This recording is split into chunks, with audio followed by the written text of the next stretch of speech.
Assalamualaikum warahmatullahi wabarakatuh. Hai teman-teman semua, apa kabar? Semoga kita selalu dalam keadaan sehat ya. Jadi hari ini di mata kuliah Teknologi dan Proses Kimia Industri, kami dari kelompok 1 ingin mempresentasikan tentang proses pembuatan gula. Sebelumnya izin memperkenalkan anggota dulu ya. Yang pertama ada Esti Ningtyas, yang kedua ada Iman Sudirja, yang ketiga ada Lutfiah, yang keempat ada Mita Audina, yang kelima ada Rian Hidayatullah, dan yang keenam ada Nasru Sihab. Selanjutnya presentasi akan dijelaskan oleh teman saya yaitu Rian Hidayatullah. Oke, baik, saya akan menjelaskan sejarah tentang gula. Jadi gula itu pada tahun 510 sebelum Masehi di tanaman di sekitar India itu dibawa pertama kali oleh Raja Darius dari Persia. Persia itu Iran kalau sekarang. Jadi pada masa dinasti Gupta, tanaman tebu itu kemudian diolah menjadi kristal yang kini bisa disebut dengan gula putih atau gula pasir. Lalu kemudian pada abad ke-7 Masehi, kalau sekarang mungkin 700 Masehi lebih. Abad ke-7 itu 700 tahun 700 Masehian.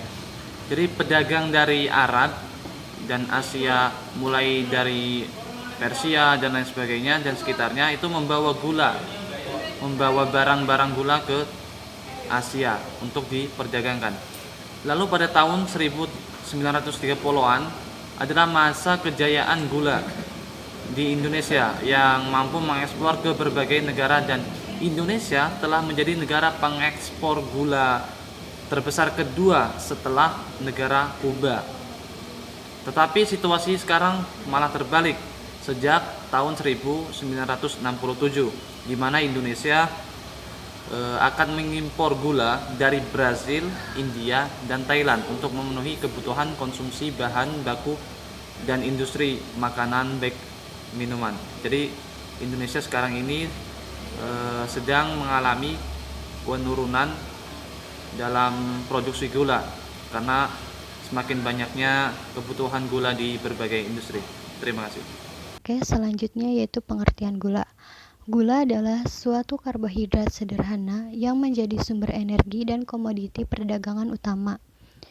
Gula sebagai sukrosa diperoleh dari nira, tebu, bit gula, atau aren, dan digunakan untuk mengubah rasa menjadi manis pada makanan atau minuman.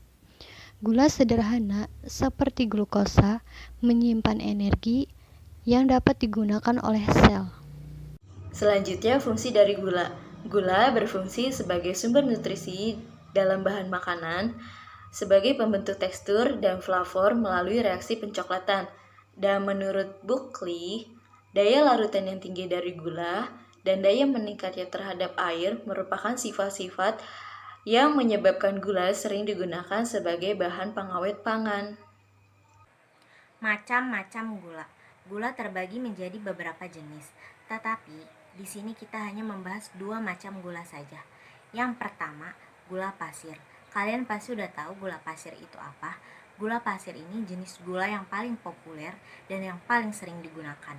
Yang kedua, gula aren atau gula merah. Berbeda dengan gula pasir yang terbuat dari tebu, gula merah ini terbuat dari air nira yang direbus hingga menjadi kecoklatan. Oke, selanjutnya mengenai bahan baku pada pembuatan gula. Yang pertama, bahan baku pembuatan gula pasir. Dalam pembuatan gula pasir atau disebut juga gula kristal, bahan baku utama yang digunakan adalah tebu. Tebu merupakan tanaman yang ditanam untuk bahan baku tebu dan vetsin, yang dapat tumbuh di daerah beriklim tropis dan dapat dipanen setelah kurang lebih mencapai 1 tahun. Hal ini karena tebu memiliki kandungan sukrosa di dalam tanaman tebu sebesar 8-15% dari bobot batang tebu. Batang tebu mengandung serat dan kulit batang sebesar 12,5% dan nira sebesar 82,5% yang terdiri dari gula, mineral, dan bahan-bahan non-gula lainnya. Menurut Surjadi tahun 1979, komposisi batang tebu terdiri dari monosakarida 0,5 sampai 1,5%, sukrosa 11 sampai 19%, zat organik abu 0,5 sampai 1,5%, sabut, selulosa, dan pentosan 11 sampai 19%, asam organik 0,15%, serta bahan lainnya seperti lilin, zat warna, ikatan N, dan air sebanyak 65 sampai 75%. Bahan baku pembuatan gula yang kedua adalah gula aren atau gula merah, yang merupakan pemanis yang dibuat dari nira. Niranya ini berasal dari tandan bunga jantan pohon enau. Gula aren ini biasanya juga diasosiasikan dengan segala jenis gula yang dibuat dari nira, yaitu cairan yang dikeluarkan dari bunga pohon-pohonan palma seperti kelapa, aren, dan siwalan. Kemudian kita masuk ke proses produksi gula. Pertama itu ada proses produksi gula pasir, yang langkahnya yaitu pertama proses pemerahan nira atau ekstraksi. Proses pemerahan nira ini dilakukan dengan menggunakan alat penggiling yang terdiri dari Unigator Mark IV and Can Knife yang berfungsi sebagai alat pemotong dan pencacah tebu yang dirangkai dengan alat giling dari logam. Pemerahan nira ini dilakukan dengan cara memasukkan batang tebu ke dalam mesin penggiling tersebut yang untuk memisahkan ampas dan juga cairannya. Ampas dari hasil pemerahan nira ini dapat digunakan untuk bahan bakar boiler, bahan partikel board, furfural, xylitol, dan produk lainnya. Sedangkan cairannya itu yang mengandung gula dapat dilanjutkan ke tahap pemurnian nira. Kenapa? Karena cairan tersebut masih kotor dan terdapat sisa-sisa tanah dari lahan, serat-serat, dan ekstrak dari daun dan kulitnya. Cairan atau jus dari hasil pemerahan nira ini mengandung sekitar 50% air, 15% gula, dan sisanya serat residu serta kotoran yang disebut sebagai abu. Kemudian tahap kedua yaitu pemurnian nira, yang mana nira dari hasil pemerahan nira pada langkah pertama ditimbang, kemudian dipanaskan pada suhu 70 derajat Celcius dan direaksikan dengan susu kapur dalam defekator. Kemudian ditambahkan gas SO2 dalam peti sulfitasi dan dipanaskan kembali pada suhu 700 derajat Celcius dan diendapkan. Kemudian dialirkan ke dalam defekator yang dicampur susu kapur, dan proses defekasi ini dilakukan sebanyak 3 kali hingga pH mencapai 8,5 sampai 10. Setelah proses defekasi ini kemudian dilakukan proses sulfitasi, yaitu dialirkan kembali ke sulfitator, kemudian ditambahkan gas SO2 kembali. Pada proses solvitasi ini terbentuk endapan CaSO3. Setelah proses ini kemudian dialirkan ke bejana pengendapan.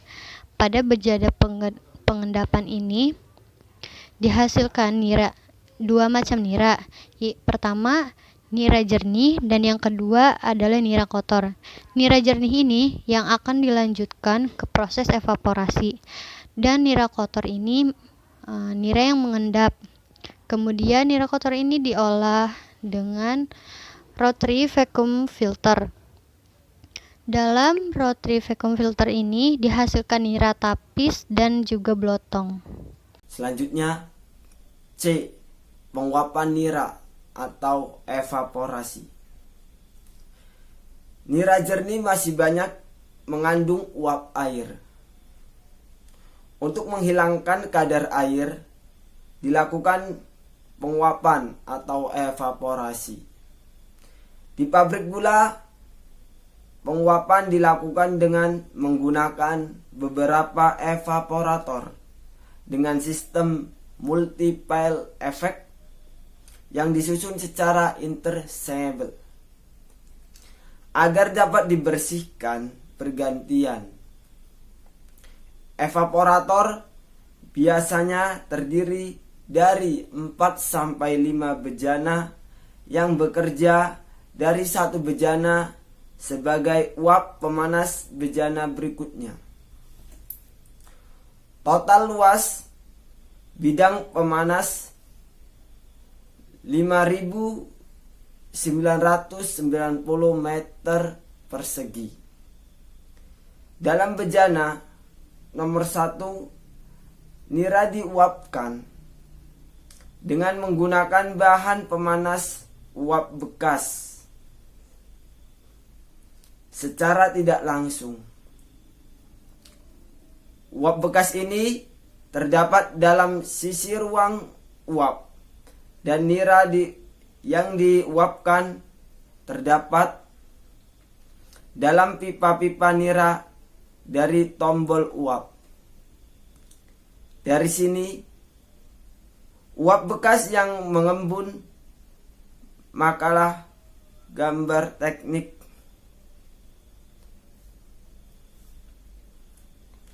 Proses pembuatan gula pasir dari tebu.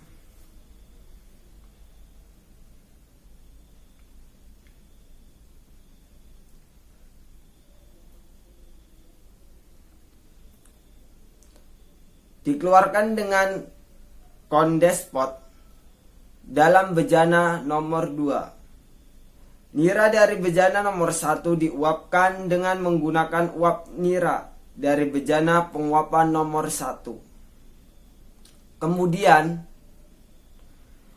uap nira yang mengembun dikeluarkan dengan Michaelis pot di dalam bejana nomor 3. Nira yang berasal dari bejana nomor 2 diuapkan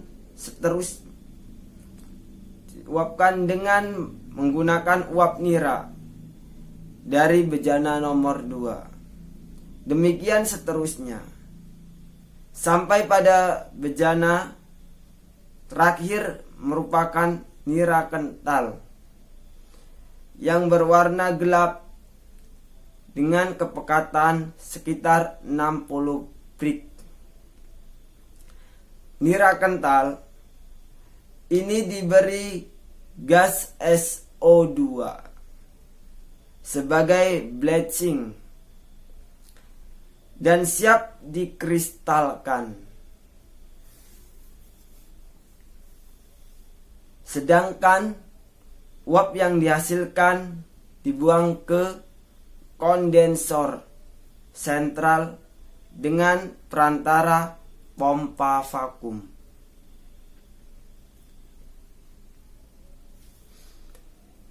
Yang keempat, D. Kristalisasi. Kristalisasi ini nira kental dari sari stasiun penguapan ini diuapkan lagi dalam suatu pan vakum, yaitu tempat di mana nira pekat hasil penguapan dipanaskan terus-menerus sampai mencapai kondisi lewat jenuh sehingga timbul kristal gula. Oke, selanjutnya yaitu materinya tentang pemisahan kristal gula. Jadi pemisahan kristal gula ini dilakukan dengan menggunakan saringan yang bekerja dengan gaya memutar atau kita sebut biasanya sentrifugal. Dalam tingkatan pengkristalan ini, pemisahan gula dari tetesnya terjadi pada tingkat C. Pada tingkat ini terjadi proses separasi. Separasi itu artinya pemisahan. Dan mekanismenya menggunakan gaya sentrifugal tadi yang dengan gaya memutar. Dengan adanya sistem ini, tetes gula terpisah. Selanjutnya pada tingkat D digambar dihasilkan gula yang kita sebut melase atau kristal gulanya dan melase tetes gula. Selanjutnya itu pengeringan kristal gula. Pengeringan kristal gula ini dilakukan dengan cara yang sangat alami atau kita bisa menggunakan udara panas. Kira-kira suhunya itu sekitar 800 Celcius lah. Dan pengeringan gula secara alami itu dilakukan dengan melewatkan SHS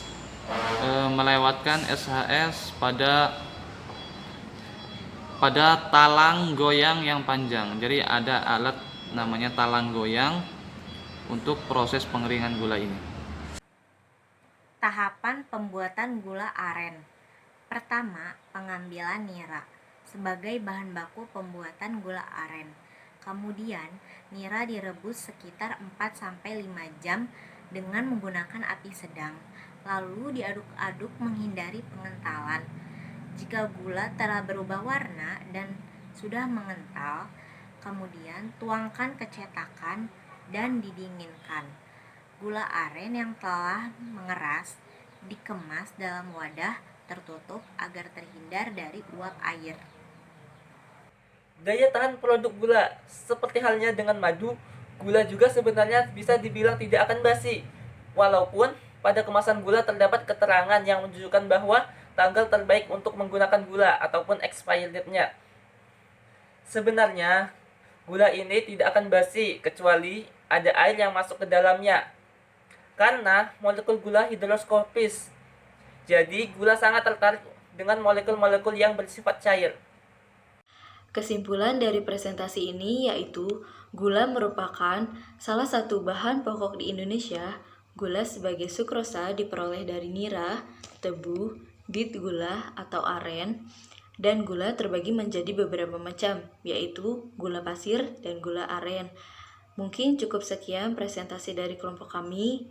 Bila ada yang ditanyakan, bisa langsung tanyakan kepada kami. Kurang lebihnya mohon maaf. Wassalamualaikum warahmatullahi wabarakatuh.